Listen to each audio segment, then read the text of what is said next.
Hola a todos, bienvenidos a la presentación de nuestro segundo laboratorio de física. Nuestro grupo está conformado por Renzo Condori, Gabriel Momi, Alexander Guzmán y quien les habla, Angie Narváez. Nuestros objetivos son los siguientes: determinar los coeficientes de rozamiento estático y cinético, determinar la propagación de error causada por los instrumentos de medición empleados, y dar resultados considerando la incertidumbre calculada. Los materiales empleados para el experimento 1 y 2 son los siguientes: una tabla de madera, una pila de libros y un libro 1984. Los instrumentos de medición empleados en el experimento 1 y 2 son los siguientes: una balanza de cocina con una precisión de 1 gramo, una incertidumbre de más o menos 1 gramo, un cronómetro de celular con una precisión de 0.01 segundos y una incertidumbre de más o menos 0.01 segundos, una wincha con una precisión de 0,1 centímetros y una incertidumbre de 0.05 centímetros. Adicionalmente, para el experimento 2 empleamos un transportador digital con una precisión de 0.1 grados y una incertidumbre de más o menos 0.1 grados. Y ahora buscaremos cómo obtener los coeficientes de fricción estática y cinética. Acá, como podemos observar, el libro va a estar en equilibrio cuando todas las fuerzas en los determinados ejes se vayan a anular, y ahí obtendremos el μs. Acá tenemos nuestro diagrama de cuerpo libre, en los cuales encontramos tres fuerzas: el peso, la fuerza normal y la fuerza de fricción, con su determinado sistema de coordenadas. Una vez que lo descomponemos al peso respecto con un ángulo que está entre, por ejemplo, la tabla y la superficie, vamos a obtener dos igualdades: que la fuerza de la normal es igual al peso por el coseno del ángulo y que la fricción es igual al peso por el seno del ángulo. Estas dos igualdades vamos a usarlas luego en las siguientes ecuaciones y al final obtendremos de que el coeficiente de fricción estática es la tangente del ángulo. O bien, si usamos otros parámetros, la altura de la pila de libros entre la proyección de la tabla y la superficie. Ahora, si vemos cómo obtener el μk o bien el coeficiente de fricción cinético, vamos a utilizar la segunda ley de Newton, que nos dice de que las fuerzas o la fuerza resultante en un eje es igual a la masa por la aceleración en ese eje. Vamos a utilizar dos igualdades: de que el peso por el seno del ángulo menos la fricción es igual a la masa por la aceleración, y de que la normal es igual al peso por el coseno del ángulo. Esto lo vamos a utilizar en las siguientes operaciones, y tras una serie de artificios vamos a obtener de que μk es igual a la tangente del ángulo menos la aceleración entre la gravedad por el coseno del ángulo. O bien, con otros parámetros, que sería la gravedad por la altura de la pila entre la longitud de la tabla menos la aceleración, todo esto dividido entre la gravedad por la proyección de la tabla en la superficie, todo esto entre la longitud de la tabla. Sabiendo esto, vamos a pasar a la experimentación.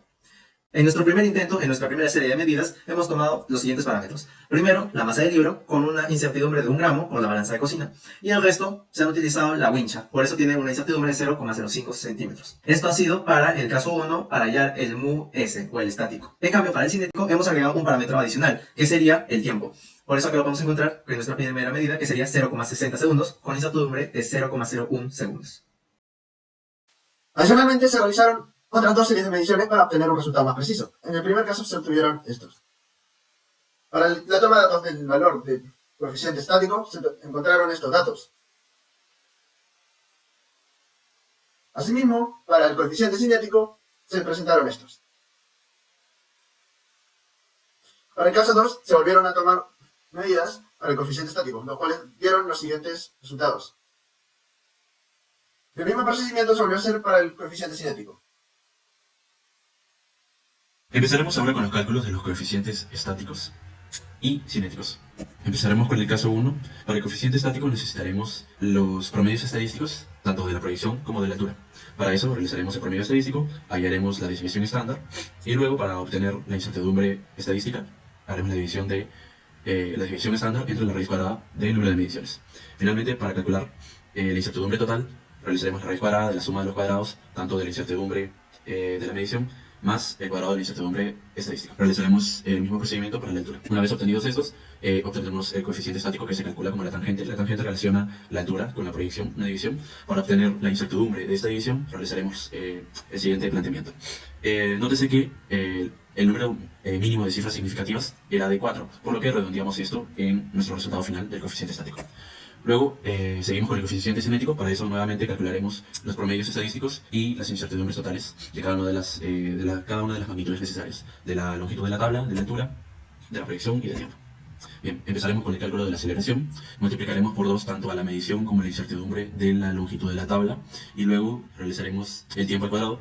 Para poder calcular la incertidumbre del tiempo, realizamos el siguiente planteamiento. Obtendremos que la aceleración será igual a esta división. Nuevamente dividiremos y calcularemos su incertidumbre desarrollando el siguiente planteamiento. Al final nos quedará este resultado. Nótese que hasta ahora, hasta el momento, el menor número de cifras significativas pertenece al tiempo, que es igual a 2 cifras significativas. Ahora seguimos, para calcular el coeficiente cinético multiplicaremos por la gravedad la tomamos como 981 en centímetros por segundo al cuadrado. Multiplicaremos tanto a la medición como a la incertidumbre y bueno, realizaremos las divisiones que se encuentran en el numerador y en el denominador. Para calcular sus incertidumbres se realiza el desarrollo de los siguientes dos planteamientos. Nos quedará esto. En el numerador realizaremos la resta y para calcular la incertidumbre de esta resta desarrollaremos este planteamiento. Luego finalmente para hallar el coeficiente cinético realizaremos la división. Otra vez desarrollamos este planteamiento para la incertidumbre de esta división. Y bueno, recordando que el menor número de cifras significativas que era del tiempo era de 2, entonces redondeamos a este número de cifras significativas el valor final, quedando 0,24 más un error de 0,06.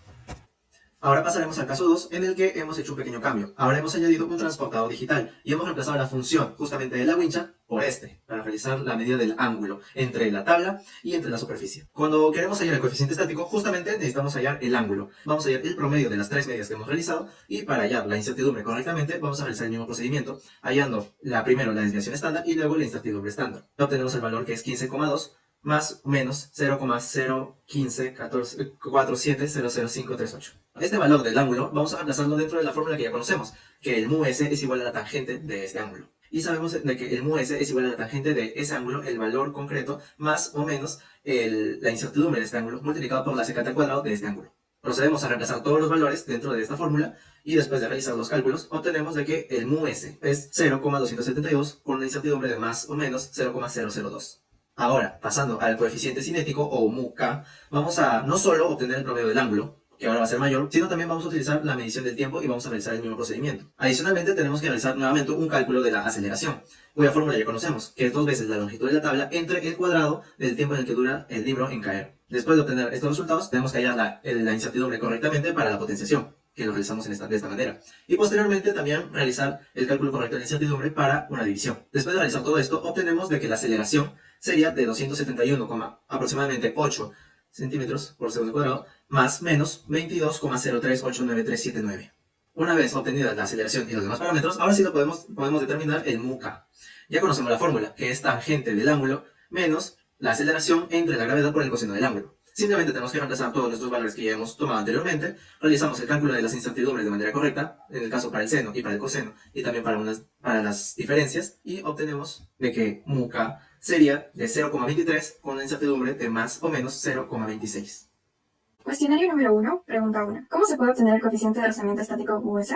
Se obtiene mediante la tangente del ángulo, que es igual a la altura sobre la proyección, y lo obtenemos de acuerdo a la fórmula dada de cada una de las medidas con su respectiva incertidumbre. Para obtener el siguiente valor, realizamos 3 repeticiones, y el valor hallado es el siguiente, 0,3071 más menos 0,0012. Como no utilizamos los ángulos para este caso, tuvimos que utilizar el transportador digital, con lo que se obtuvieron estos datos. Y para calcular el valor del ángulo final, realizamos el cálculo junto con la incertidumbre, que determina el valor de 30,4 grados con una incertidumbre de 0,1.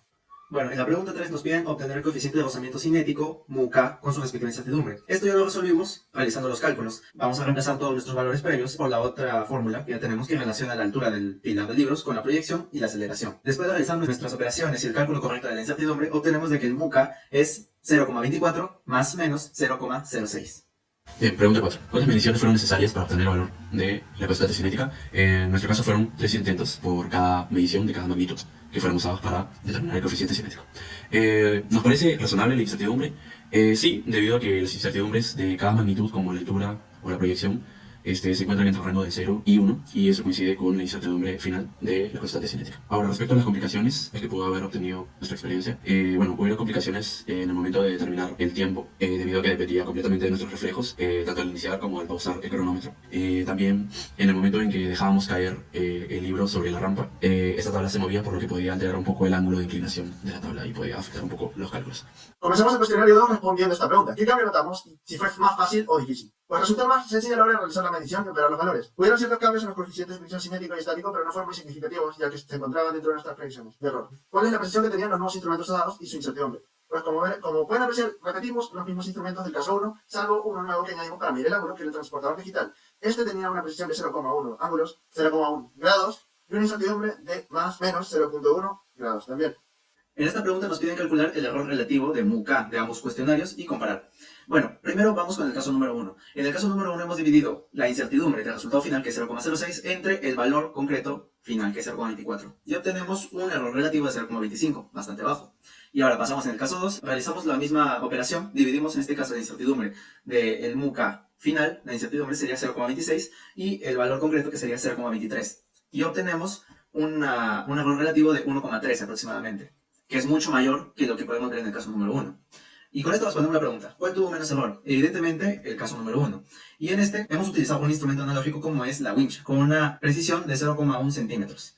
Y bueno, hemos demostrado de que en un caso con un instrumento que tiene mucha mayor precisión, como es una winch a comparación de un transportador, en ese caso el resultado va a ser más preciso y va a tener menor error relativo.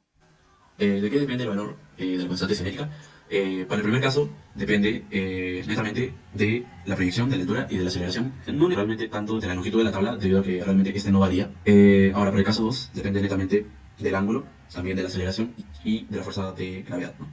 ¿Qué otras propiedades o factores se involucran? Creo que sería genial recalcar que en el primer caso, si bien es cierto, depende de la proyección y de la altura, realmente tanto la altura como la proyección dependen del ángulo de inclinación. Así que ese sería un factor adicional que se involucraría en el primer caso. Pregunta número 5. ¿La fricción siempre realiza un trabajo negativo? Realizar un trabajo negativo se da cuando una fuerza aplicada va en un sentido contrario al desplazamiento realizado por el cuerpo. Es por ello que mencionaremos 3 ejemplos que demuestran lo contrario. El primer ejemplo es una persona caminando. Para poder analizarlo mejor, realizamos el DCL de la persona. Pongamos a pensar que si esta persona se mueve hacia adelante, o en este caso hacia la derecha, necesita de una fuerza que vaya en dirección a esta, ya que al realizar el movimiento del pie hacia atrás, tendría que deslizar hacia la dirección opuesta, es decir, hacia el lado izquierdo. Por ello que colocamos la fuerza de fricción a favor del movimiento. En el ejemplo número 2, observamos un sistema de 2 bloques. De nuevamente realizamos el DCL del bloque menor, donde vemos a su peso, a su fuerza normal que ejerce el otro bloque, y una fuerza de fricción. Pero, ¿por qué una fuerza de fricción? Esto se da en el caso de que, al ser jalado el bloque inferior por la fuerza F, este bloque tiende a deslizar hacia el lado contrario del movimiento del inferior. Pero, en el caso de que estos se muevan en conjunto, necesita de una fuerza estática, para que así el bloque no caiga y se muevan en conjunto. Finalmente, el último ejemplo es de un cilindro que está subiendo por una superficie inclinada. Realizamos el DCL, observamos de que el cilindro que tendería a deslizar hacia abajo por el plano inclinado, pero al estar subiendo, necesita una fuerza de fricción que vaya en sentido contrario hacia su posible deslizamiento. De esta manera llega a poder subir por la superficie. Y con esto llegamos a las conclusiones de nuestro proyecto de laboratorio de Física 2. En primer lugar, logramos calcular con éxito tanto los coeficientes de fricción estático como cinético con sus respectivas incertidumbres. Y con ello llegamos a la conclusión de que es evidente que es muy difícil trabajar con mediciones, ya que en todo momento existen incertidumbres, lo que lleva a una propagación de error. Asimismo, también logramos evidenciar la existencia de la fricción en superficies que son aparentemente lisas. Y eso es todo por este video. Muchas gracias y nos vemos en una próxima ocasión.